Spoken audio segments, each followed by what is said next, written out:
Let's take a look at a very popular, well-known, often quoted Mishnah in Pirkei Avot.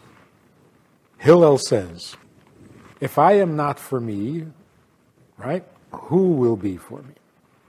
And if I am for myself, what am I? And if not now, when? What in the world does that mean? Everybody quotes it and it sounds profound, but what exactly does it mean? If I am not for myself, who will be? What does that mean? If I don't take care of myself, nobody else will? Is that what it means? If I don't love myself, who will love me? What is this, a Dear Abby letter? What's the great wisdom? And also, why the clumsy wording? If I am not for me, to me, if I am not to me, there's something going on here that we're missing. Also, the first two phrases, if I am not for me, who will be? If I am for myself, then what am I? Is personal. It's subjective. The third phrase, seemingly out of nowhere, suddenly becomes objective, impersonal, if not now, when? The third thing is this form of making a statement by asking a question. If I don't love myself, who will? Why don't you just say, a person should love himself? What is the point of saying, so who will? You mean nobody will, right? So say, nobody's going to love you. Why put it in the form of a question? It almost sounds whiny. Who's going to love me? Nobody. Can't you face that? So just say, if you don't love yourself, nobody else will. Does that hurt too much? If you don't love yourself, who will? And if I am by myself, then what am I? Why don't you just say, if I'm by myself, I'm worthless? Why leave it a question? Make it a positive statement. So, because of all of the above, we need to find a more convincing or a more satisfying take on this Mishnah. And particularly since it's Hillel, one of the earliest of the sages in the first generation and so on. There's got to be some very profound wisdom here. That is not your run-of-the-mill dime store psychology. So let's look at it for a moment. First of all, it's interesting that the word not, im ein, and the word ani, if I am not, so the word for I and the word for not are almost similar, are almost alike. Ein is Aleph Yud Nun. Ani is Aleph Nun Yud. So it's the same letters, slightly rearranged. In fact, the word ani, which means I, is a humble form of the first person pronoun. It is a humble I, because there's the word anochi, which means I, but that's royal. Ani is a much more simple, a much more humble identification of self. And why is it that way? What makes ani a more humble expression? Because it's the same letters as ein or ayin, which means nothing. And that's why it is unacceptable for a person to refer to himself as Anochi. Only God can say that. I am God, your God. Anochi Hashem Elokecha. But a human being should not say Anochi, he should say Ani, because it's a more humble.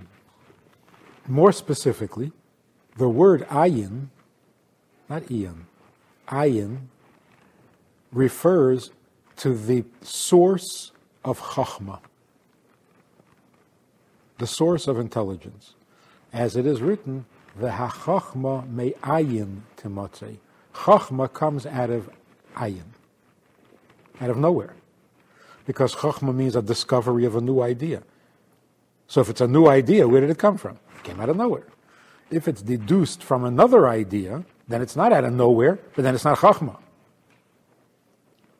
So wherever it says ayin, it's referring to this aspect of intelligence that is humbled by its newness.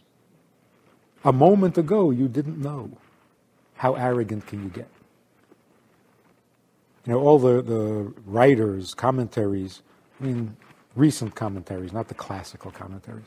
People write books. Every Rosh Yeshiva writes a book on, his insights and his teachings and so on. Hasidim don't. Have not. And people find out that the Hasidic Rosh Yeshiva or the Hasidic rabbi is an immense scholar, and they say, how come you haven't written anything? Nobody knows how great you are. So what do these books consist of? You study a piece of Gemara, and you have a difficulty. Contradiction. The reasoning is not... So you look for an answer, you find the answer, you write it down. Question, answer. That's how you make a book. So this one chassid was asked, you're such a great scholar, how come you don't write? He says, I'm too arrogant to write. That didn't make any sense. You're too arrogant to write a book? He said, yeah. See, because what am I going to write? That I didn't understand, and then I figured it out. I'm too embarrassed to say that. So why should I tell the whole world I didn't understand? And then what if they don't like my answer? Then I'm back to zero again. I'm too arrogant for that.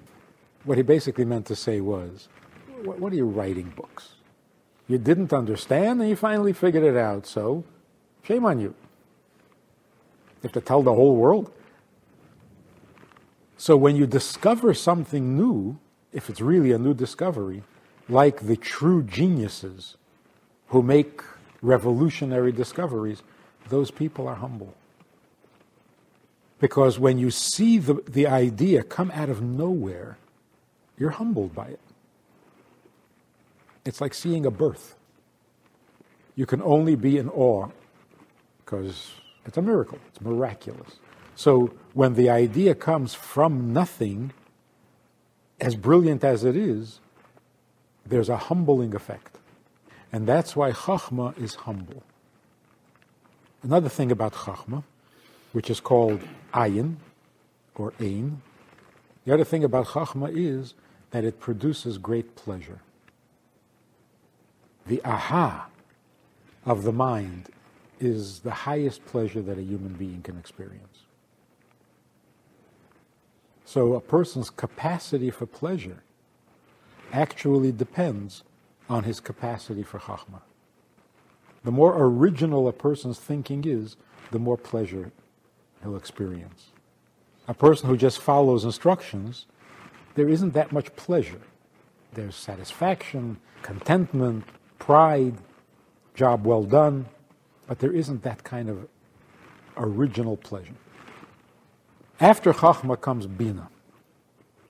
Bina means where you master an idea, you cover the subject from beginning to end, you know every angle, you know every side of it, you've got it all mapped out, you know where it begins, you know where it ends, you know what it's good for, you know what it's not good for, you know where it applies and where it can't apply, and how it applies, and you've got it.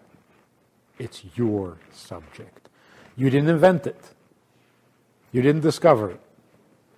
But you mastered it. That's called Bina. In Bina, there are 50 gates, according to Kabbalah. 50 gates of Bina. So Bina comes in 50 shades or 50 approaches. So wherever the number 50 appears, it refers to Bina. Because there are Nun Share Bina, 50 gates of Bina. So the word me, Mem Yud in Hebrew, which means who, Mem is 40, Yud is 10, so the word me refers to Bina. So it says, for example, Su'u Mare Meinechem, lift your eyes on high, Uru'u mi bara eila, and see who created all this. So Chassidus says, again, it's not an open-ended question. Yeah, duh, who created all this? Why don't you tell me? Lift up your eyes and see God, who created all this. No. See who created all this. So Chassidus says, it's not a question. Who is not a question. Mi refers to Bina. If you lift your eyes upward, on high, you will see that Bina created all this. Mi bara eile. Mi created all this. And what is Mi? The 50 gates of Bina. If Mi is Bina, Ma will be Chachma. The word Chachma, Mem Hei, Ma, Chachma. So Ma is the talent of Chachma. Mi is the talent of Bina.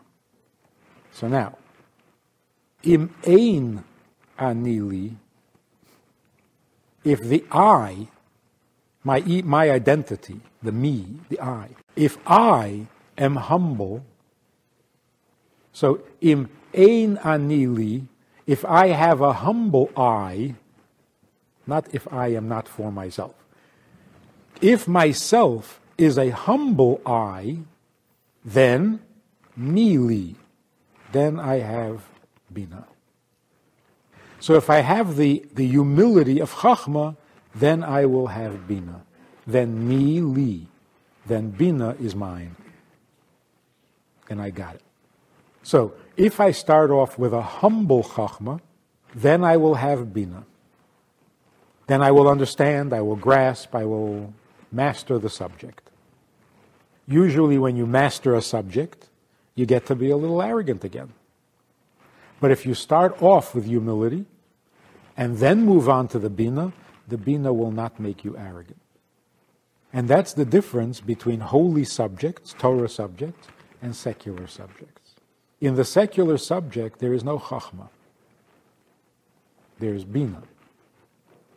The sciences, the technology, it's not Chachma, it's Bina. And that's why mastering a secular subject makes people arrogant. Whereas Torah all begins with Chachma. Torah came down from heaven. You can't be arrogant about this. It came out of nowhere. It's got an ayin. Like the Torah begins with a beis, not with an aleph. Aleph would be ayin. Beis is bina. So the Torah begins with the beis, because the ayin you don't get. So you start with beis and you're starting off humble. So if you have the humility at the start, the humility of Chachma, then the Bina is kosher. Doesn't make you arrogant. As it says in Tehillim, it says, U'lerasha amar, to the wicked, God says, Ma lecho lesaper chukai. What business do you have studying my laws? I mean, if a guy is wicked, you hope that at least he'll study, he'll get to know, he'll get better. Why would you refuse a wicked person the study of Torah? To the wicked, God says, Malecha, first have a little humility, then study my Torah. Otherwise, it won't bring you closer, it'll only make you more arrogant. So begin with a little humility. And there's a story, times of the Alter Rebbe. The Alter Rebbe attracted the greatest scholars of all of Russia, Lithuania, because of his own great scholarship. There was one young man who was a genius, and he came to study with the Rebbe. Now his father, the kid's father, was a very humble, very sincere, very down-to-earth, salt-of-the-earth kind of guy. And he watched his son become a scholar and watched his arrogance go through the roof. And he couldn't take it. His honesty, his simplicity, he couldn't tolerate it. So he came to the Rebbe, and he said, I don't know if I should be happy or, is this a good thing or a bad thing? I like the fact that he's learning and he knows so much, but on the other hand, what is he becoming? What's he turning into? He's arrogant. So the Rebbe said, why don't you call him in? We'll see what we can do. Calls him in, and the Rebbe says to him, which Gemara are you studying right now, presently? He tells him. He says, on page such and such, the Rebbe says, on page such and such, there's a commentary in the Tosfos that makes the argument, and it's very difficult to understand, isn't it? Because of what, these following reasons, hard to understand what it says. And the Rebbe gives him a really good question and he says to the boy, that's a good question, no? The boy says, yeah. The Rebbe says, no, it's not. And he gives him the answer. And he removes the question completely. And the boy is really impressed. So the Rebbe says, that's the answer. That's a good answer. The guy says, very good. He says, no, it's not. And he shows him how the answer doesn't work at all, doesn't make any sense. And asks a question on the answer. The guy is amazed. Wow, yeah. The Rebbe says, right, it's a good question, right? He says, yeah. The Rebbe says, no, it's not. And after doing this 4 times, this poor guy, like his ego was on the floor. So the Rebbe says to the father, what is it? You told me that he knows how to learn. What? I tell him it's a question. He says, yeah. I tell him it's an answer. He says, yeah. He's got a lot to learn.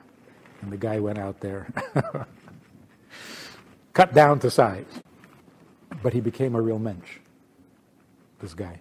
And he was a scholar. I mean, he wasn't the Alter Rebbe, but he was. And years later, the Alter Rebbe called him in. From all the students, the Alter Rebbe called him in, and he said to him, I want to show you something amazing. And he opened up the Gemara to a certain place. There's a commentary of one of the early commentators called Mordechai. It's a very small column on the outer margins of the Gemara page. And there's a comment there on how the Mordechai understood that piece of Gemara. So the Rebbe says to him, you're familiar with this? He says, oh, that difficult piece of Mordechai, of the commentary. Yeah, everybody knows it's like really difficult because it seems so forced. So the Rebbe says, do you have a better way to explain the Gemara than this commentary? He says, I have a few ways. That fits easier, it sounds better, it's a straight. It had 4 ways of explaining the Gemara that seemed more reasonable than the commentary. So the Rebbe said, that's good, and gave him 6 more. 6 more ways of explaining, and they all seem to be more reasonable than the commentary. So then the Rebbe says, let me show you something. One by one, the Rebbe eliminated their explanations as unacceptable. The only possible interpretation is the one that the commentary gives. He says, now here's what I want to tell you. Do you think that the Mordechai went through all our 10 explanations, discarded each one, and finally came to his conclusion? No. He understood the Gemara the right way, right from the start. And that's the difference between the early commentaries and later commentaries. They went straight for the truth. They were not confused. And anyway, so we see from this that to the wicked, God says, Ma'alecha, first have a little humility that comes from Chachma. Then you can study my Torah. Otherwise, when you become more and more arrogant, you're getting further and further away from the Torah. Okay, so that's the meaning of Im ein anili, if the ani can also be reversed and be a ayin, a nothing, a humility, then nili, then I can proceed to the study of Torah, to the bina, to mastering the subject. Which explains a very important thing. How in the world can you ask a student, on the one hand, to be humble, and on the other hand, to be a scholar. Come on, make up your mind. If you're going to encourage mastering the subject, if you're going to encourage being a scholar, what kind of humility are you expecting? And if the person is humble, then he won't be so ambitious to become a scholar. So there's actually, in many schools, there's the purposeful, intentional creation of competition among students. Who is smarter? Who asks the better questions? Who gets to sit in front of the class? Who will be called a scholar and a Talmid Chacham? And arrogance fuels the whole thing.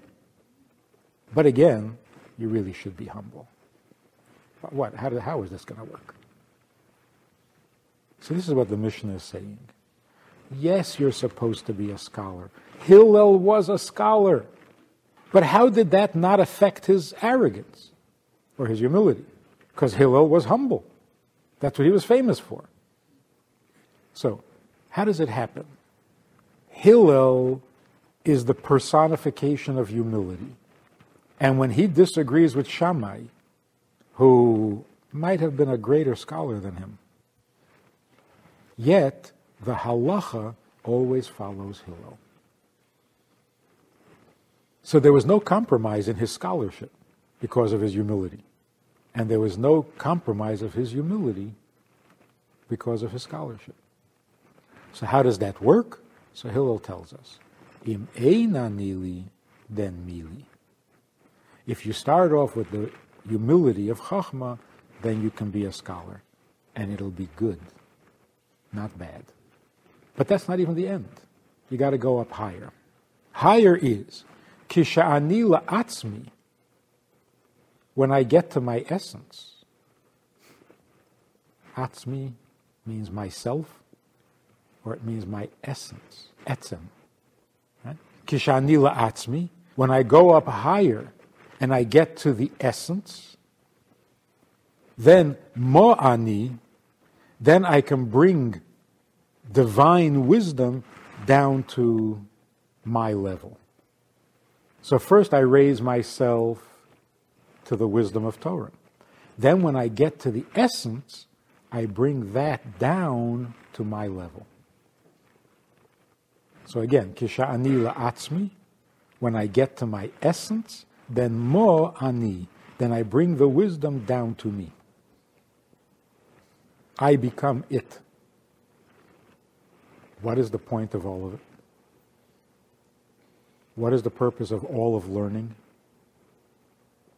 The purpose of all of learning is to bring it down to the world, to affect the world indeed, in fact, not to have your head in the clouds. And therefore, im lo achshav, achshav means now, in the literal, simple meaning. But it also means the present state. Not just time, but condition. So, im lo achshav, emosai. The first Mishnah says, emosai, korim eshma. When do we read the Shema? And Chassidus says, the word emosai, which means when, also means fear. Like ema, trembling. So emosai means, with fear, we read the Shema. Emosai korim es hashma. Not when do we read it with fear. So in this case also, if I reach my essence and I bring the wisdom down to my level, then in the present state, I can experience this fear of God. What does that mean? It says, in another place in the Mishnah, he whose wisdom precedes his fear, then his wisdom will not last. He whose fear of heaven precedes his wisdom, then his wisdom will last. Im ein yira ein chachma. If there's no fear, then there is no wisdom. But on the other hand, if there is no wisdom, there is no fear. So, how do you begin? So what Hillel is saying is this. If I start off with a reasonable amount of humility, because if there's no fear, there'll be no wisdom. So I start off with the humility, which is fear. If I start off with the humility of Chachma, then I will go on to the Bina and I will have wisdom. But that's a minimal fear, which brings to a reasonable amount of wisdom. But if I go to the essence, the next step then I go to the essence. And then I get a wisdom that brings fear. So first the fear brings wisdom, and then true wisdom will bring fear. But this fear is not ayin. This fear is ema. It's a whole different kind of fear. It's called the higher level. Yira ilah, the higher level of fear. So now all of a sudden, this simple little statement about, I got to love myself before anybody else will love me? No. This is a thumbnail sketch of the cosmic picture of where you begin your relationship with God and where it goes and how it goes and where you end up. So every yeshiva student has to have this hanging on his wall. It's the road map, to use an unpopular... It tells you how to proceed. It tells you where you need to end up. It tells you what the proper place of humility is and where wisdom comes in. And come on, it's the whole thing. And it's not common wisdom. It's Pirkei Avot. So let's give it another look. Before you start studying Torah, and of course, why do you start studying Torah? Because you want to know. So you're an intelligent creature. Only intelligent creatures want to know.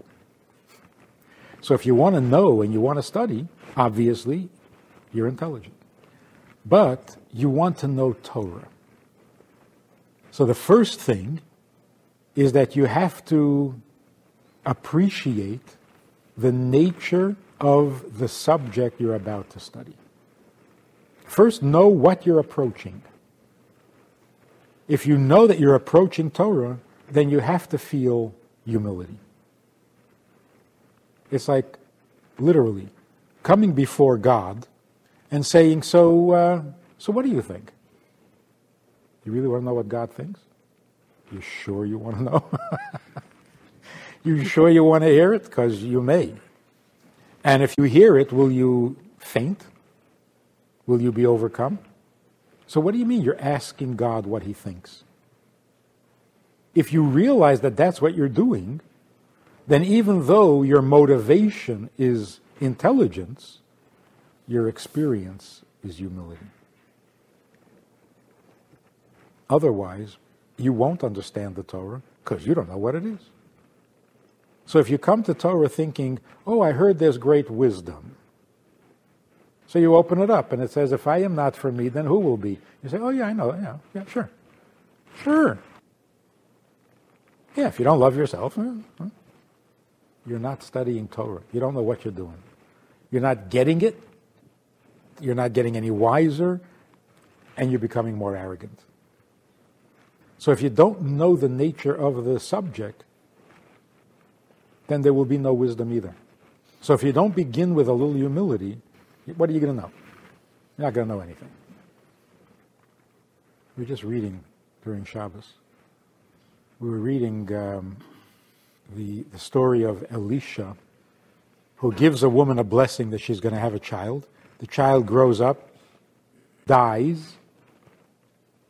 The mother comes crying to Elisha. Elisha comes to the house and resurrects the dead child. How does he do it? He breathes into him. 7 times, whatever. The Art Scroll commentary summarizes the story and says, the moral of the story is that those who want to infuse their students with life have to give of themselves. Only through devotion can you affect another person?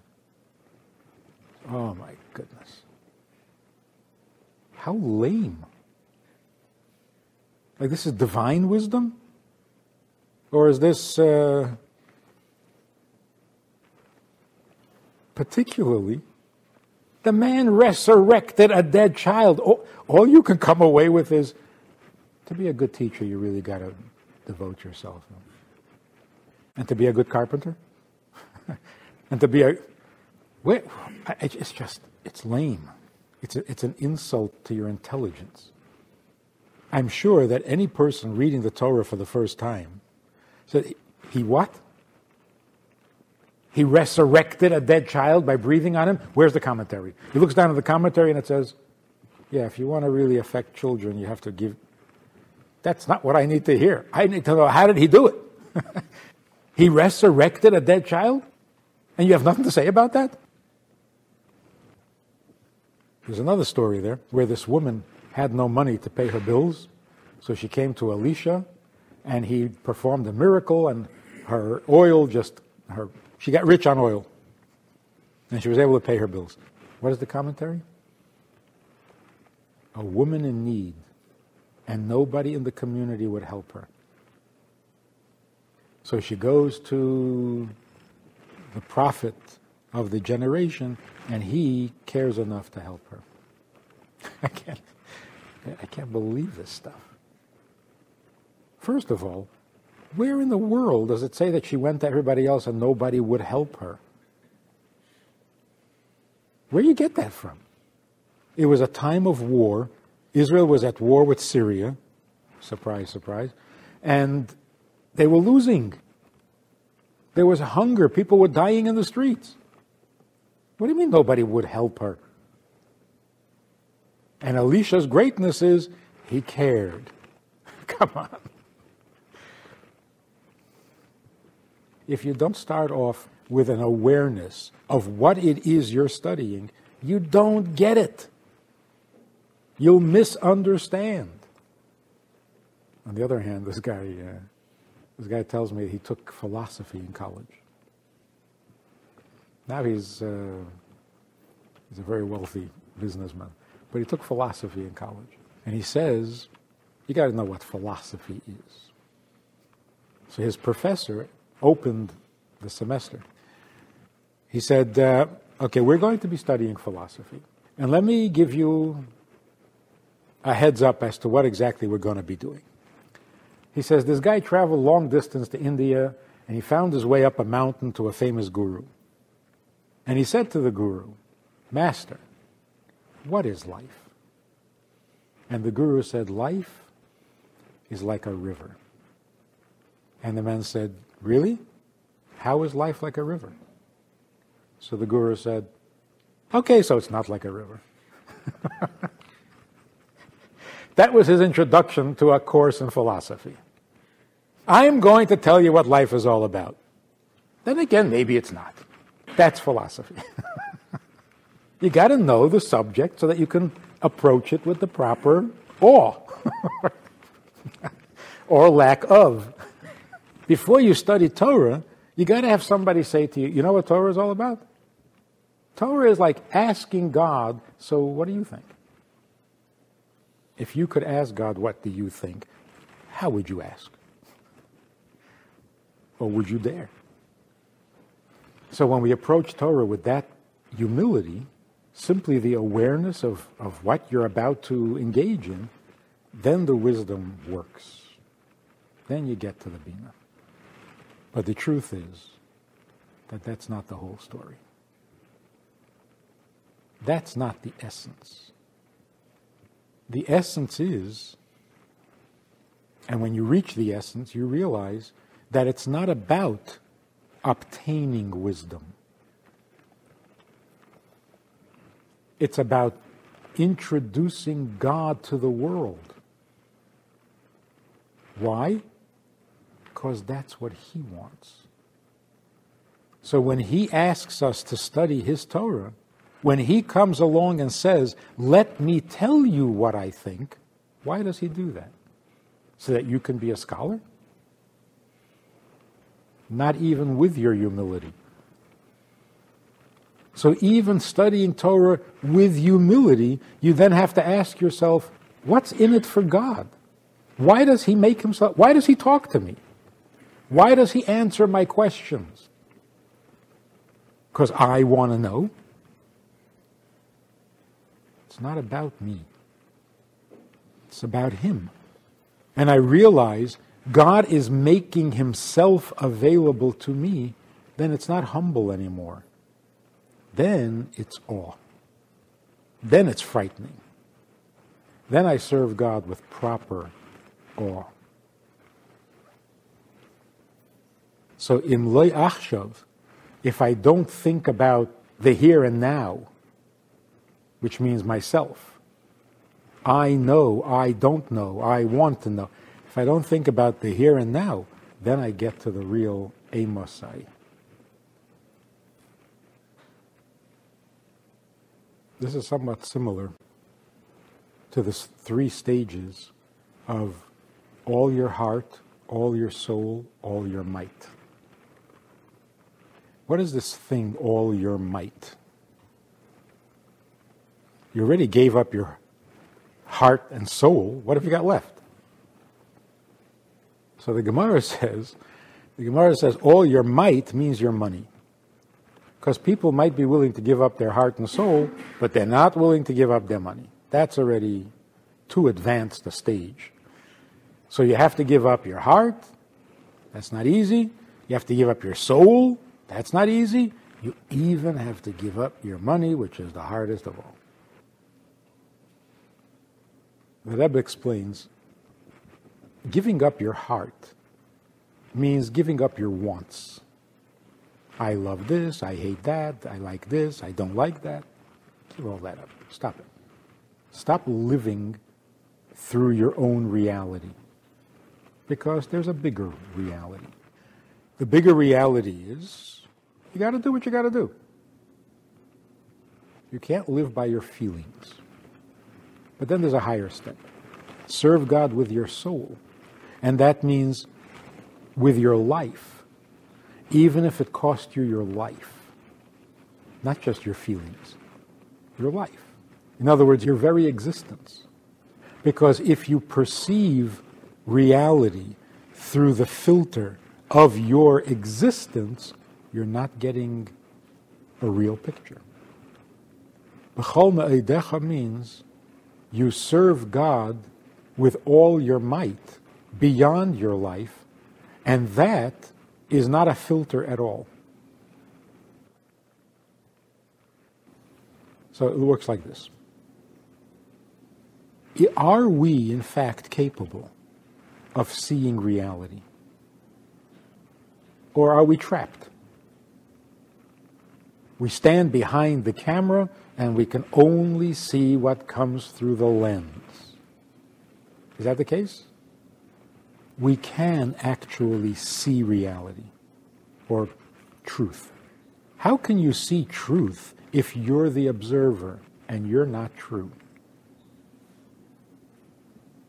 So even scientists grapple with this question. Every observation, every discovery, they discovered photons, what are the new things? Quarks. Really? You sure you're not imagining it? Yeah, this goes here, this goes there. That's what you've noticed. You sure this goes here and that goes there? Maybe if you watch a little longer, they'll go the other way. So you see a pattern. What's a pattern? Is a pattern the behavior of the thing, or is it just the way your mind likes to organize stuff? So scientists have this problem, or physicists have this problem with, are you seeing what's there, or are you seeing what you want to see? What makes sense to you? Because technically, we see everything upside down. But we don't like it.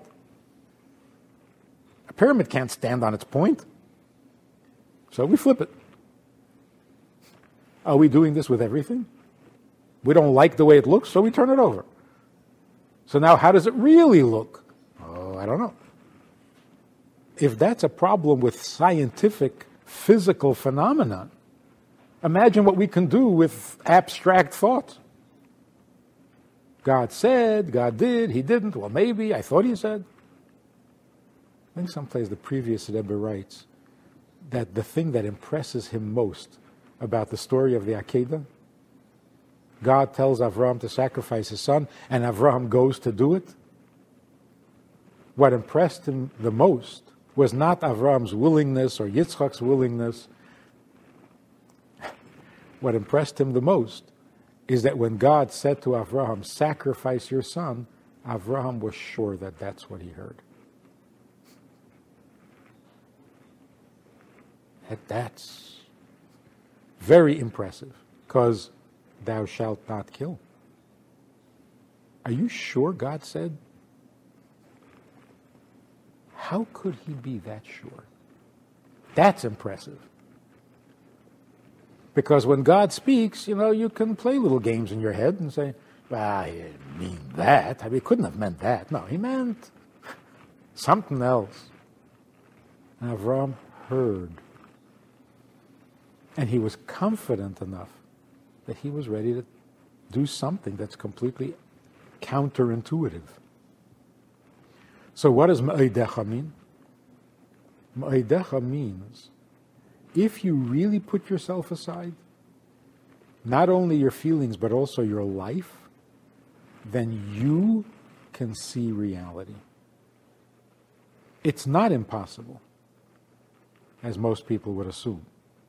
As long as you are you, then what you see is not reality. It's just you. Torah says it is possible to put yourself aside to the degree of Ma'odecha, and on that level you see things as they are. And that's awe-inspiring. That's Amosai. So if I can get past the Achshav, which means what I'm seeing, what I'm hearing, what I'm thinking, what I'm feeling, the reality of now, then I will see the reality as it is. And that's Amosai. That is awesome. Then it's not me being humble. It's not me anymore. It's it. I am seeing it. I'm seeing the truth. That's how you become a student. What happens after that? Oh boy. Hillel was telling a student how to... In a sense, Hillel was saying, this is what it'll take for you to be accepted in my yeshiva. Then we'll learn. And the same applies to every relationship. The first step in any connection between two people is you have to put your heart aside. You can't love your way into a relationship. Because if you do, you have no idea who you're related to. The person is simply the object of your love. You've created them in your image. You're not seeing the other person. So you got to get past your heart, and you've got to give your life to the relationship, your whole existence. If you give your entire existence, then you can see the other person more clearly, but still not perfectly. Then you go a third step. The third step is, it doesn't matter whether I give my heart or I give my soul. It's not about me. It's not about me being at my best. It's not about me at all, not even my best, not even my most. Then what is it about? It's about you. Well, that's scary. Now you're in awe. Now you've gotten to the Amosai. And why is it so hard for people to do that? I'll give you my heart. I'll give you my life. Now do you see how good I am? What, that's not good enough? No, it's not good enough because it's not about you. Nobody asked you how good you are. It's not about you. Really? Then what is it about? It's like, oh, then what is it about? You mean I don't know what it's about? Here I am at my best, and I don't know what it's about? What are you telling me? I give my life, and I don't know what it's about? You're giving your life. Stop it. God doesn't ask for martyrdom. He doesn't ask you to give your life. God is saying, I need something. Don't throw your life at me. Listen to what I need. Sometimes I'll ask you to give up your life. Sometimes not. Don't just throw your life at me and think you're done. So if a person says to God, you know what? I will serve you if it kills me. And God says, and if it doesn't? Then you're on vacation? What are you making these conditions with me? Just listen to what I need. Oh, but I'm so devoted, I'll die for you. Did I ask you to die? What are you making up the agenda? Let me make up the agenda. That's b'chol ma'idecha. That's when you get past your own virtues and you can really see clearly. So when a man comes for marriage counseling and he says, look, I am committed, you heard people speak like this, I am committed to this marriage. I mean, I'm not the type that gets into a relationship just to have it end. I'm in this for the long haul. I'm committed. I am dedicated to this marriage. I will do whatever it takes. If it kills me, I am going to do. Now, what does she want? You're such a loser. Why don't you start with, what does she want? And save the speech. So what do you give me this whole speech about where you're at? What about her? Yeah, right. Yeah, what does she want? You haven't even thought. You see what's wrong with that? After I become the master of my soul, and after I convince you that I am willing to give my life, now, what does she want? Now, you're asking what she wants? Or better yet, the guy says, I'm willing to do anything. I will go to the ends of the earth to make this thing work, but I just don't know how to get her to whatever. You don't know how to get her to do you a favor, but you're going to die for the relationship? I don't think so. You're not focused on her at all. You keep focusing on yourself. But I'm willing to die for this. Yeah, but she doesn't want you to die. So what good is that? Well, if that kind of devotion is not good enough, then I'm sorry. Well, you are sorry. But we're afraid. We're afraid of seeing the truth without a lens. This comedian says, they put these pictures of criminals up on the post office. They put up pictures of the criminals. And they ask you to watch out for them, to catch them. He says, I don't know, what am I supposed to do? I see the picture.